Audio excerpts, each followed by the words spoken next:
comes to you, tell me what a fairy tale was. You'd probably tell me something like, far off places, daring sword fights, a prince in disguise. That quote, of course, is from Disney's Beauty and the Beast. Disney kind of made fairy tales their thing, you know? And, well, all of Disney's fairy tales aren't quite accurate to the original that they're copying. Most of the original fairy tales, of course, comes from the Grimm's Brothers fairy tales, which came out in the 18th century and was instantly classic. The Grimm's Brothers are, of course, German. And so a lot of the stuff we got is a lot different from, well, what even Germany has. And then even Disney spruced up the classic tales we all know and love.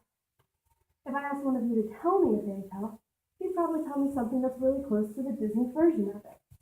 But, as I'm going to wreck a few of your favorites, be prepared for this, okay? Snow White was actually trying to be killed twice more and was not saved by True Love's kiss.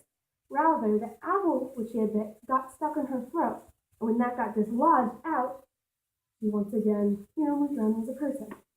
Sleeping Beauty kind of got raped and then woke up to childbirthing caves and two other lovely children. Cinderella's sisters cut off their feet to fit into the shoe, but when the gushing blood was noticed, the prince was kind of like, I know your foot doesn't really fit in that. Little Mermaid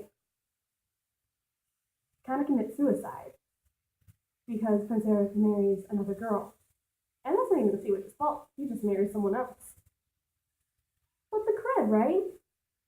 And the versions that we got, as I said previously, are even different from the ones that are told in Germany. One of those tales that are in Germany that's not, well, until as of recently, hasn't been translated, is one that calls When Children Play at Murder.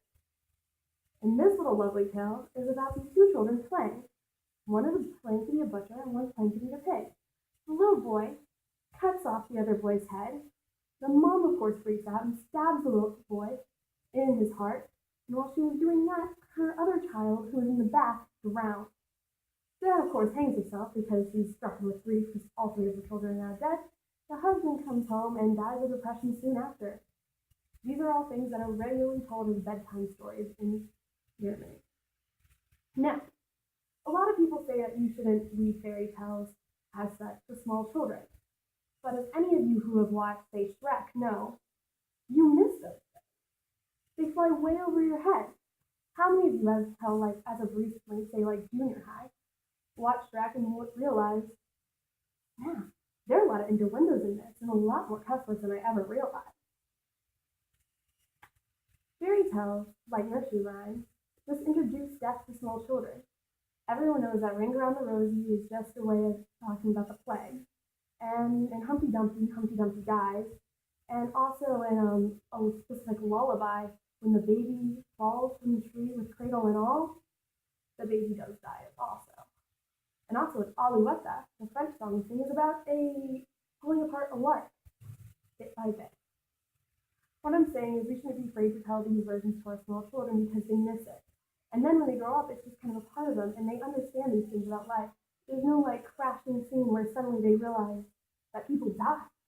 How traumatic is that? I'm just saying that the originals were instant classic, and they should be treated as such. Thanks for tuning in.